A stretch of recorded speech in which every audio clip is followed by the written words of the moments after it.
Hello, I hope this video finds you well. You probably clicked on this video for a very specific reason. You know this lovely person in your life. You probably care about them in some capacity. Friend, parent, kid, and the story about them kind of goes like this, all right? You notice that sometimes they act a little weird. Sometimes they'll be doing a hobby that they like, for example, and they won't act their age sometimes, and then they'll go back to normal.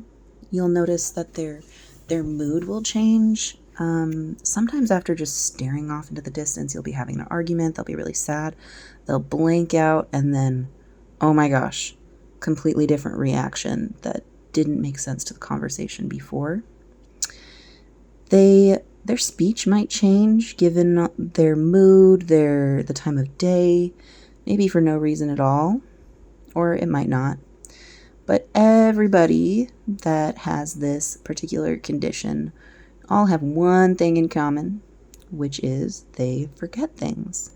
You'll find yourself saying, oh my gosh, we already had this conversation. You said these exact things, or you said something different.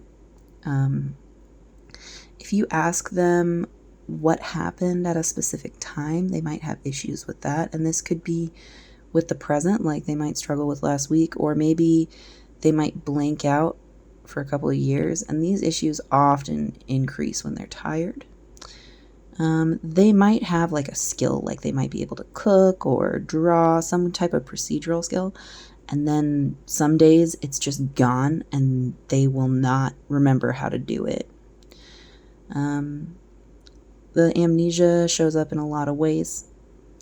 And maybe this person just dropped the news.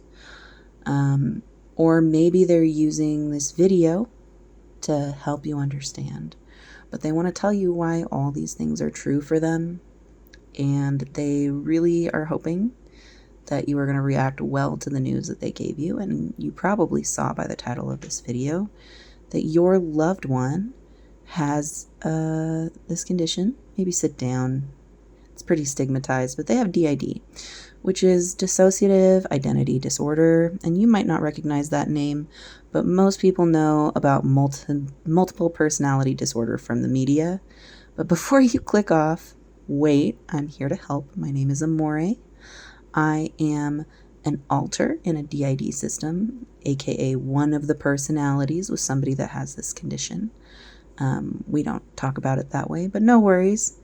I am here to give you some peer support.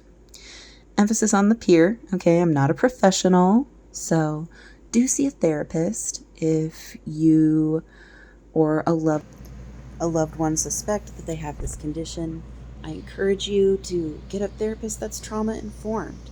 All of this information is based off of my life experience and the life experience of my friends that I know both on the internet and online. And hopefully I can also connect you to some scientifically valid and supported resources in addition to life experience. This is a starting point for everyday people. And I would like to emphasize that this channel and most of my content is for people with DID. Everybody else, you're welcome, and I'm so glad you're here, as the title of this video is mostly for people without DID, but most of my content is for people with DID, and you guys are here as a bonus. I'm glad you're here, but neurotypicals, people that are not professional in this field, just, I encourage you to listen more than talk, if that makes sense. Now unless you're asking questions, we love questions. And you might be asking, well, what do I do now that I found out that my person that I care about has this disorder? Who is the real alter? How will I even know who is out? And are there any evil alters? Which I'm going to do a whole video about this. I guess you could call it a topic. Short answer is probably not. And If there are, maybe don't call them that. But yeah, what do you do now? Well, let's start with what you don't do. And the TLDR is don't make it weird. If you see somebody swap in front of you, and a new altar comes out, don't make that face. Don't make that nervous face, right? Try to be welcoming, because if you don't kind of act like a normal person came in the door, then that altar might be thinking, do they even want me here? Maybe I should just pretend to be this other person. Shoot, like, you might even cause them to dissociate.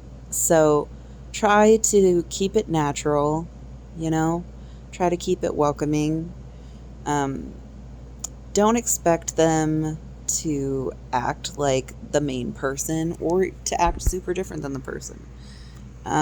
Don't treat your altar like their altar like an imaginary friend. You can't make them swap. That's not okay. And you can't always expect an altar to remember what was said. Sometimes we do, sometimes we don't. All this, it leads to bad vibes, people. And you don't want bad vibes. You want good vibes. So now I can get to some do's. Let's do the scenario where a new altar comes out and they say, hi, it's so-and-so out. And you've never met them before. You don't know who you're talking to, right? And you might be wondering how to act. Well, act as if the person you were talking to left the room. Most switches aren't super controlled, so they may or may not be able to control when they leave or come. Most likely not. And this new person, again, may or may not be able to control whether they came out. Make them feel welcomed, and maybe ask them what they remember. Try to get a grasp on where they're at, because a switch can be really hard sometimes. Sometimes they can be easy.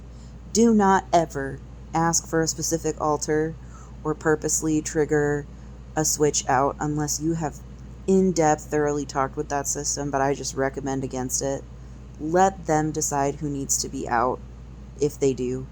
There are hard altars to be around and easier ones, but they're a package deal, okay?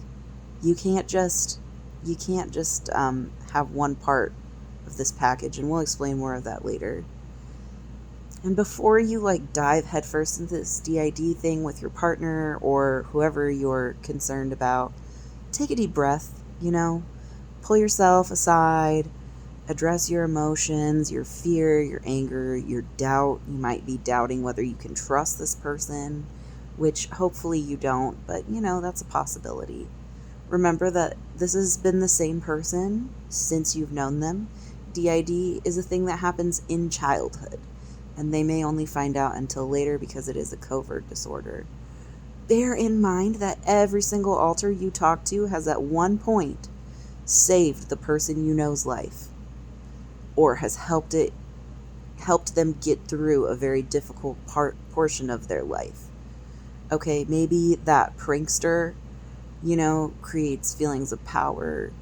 Maybe that little holds some difficult memories. Maybe that guarded protector fought off an abuser. Maybe that uptight manager helped keep them organized. So bear that in mind. And the burning question is, how do I know who's out? Well, the short answer is you probably won't. A lot of altars are really good at pretending to be the host, but if you ask who's out and they say who's out, trust the person. Except that they may need to mask sometimes, okay? I have to pretend to be my host from time to time, even with you, for safety. And prepare for memory loss. There's going to be a lot. That's just the nature of DID. Quick wrap up. It's called DID, Dissociative Identity Disorder, not Multiple Personality Disorder. A system is a person who is one body with many people. Memory loss is a huge thing with this disorder and is the most common symptom you'll run into with this person. Each altar needs to be there in that person's head, so please do not make them feel unwelcome in your life if you want that person to be close to you.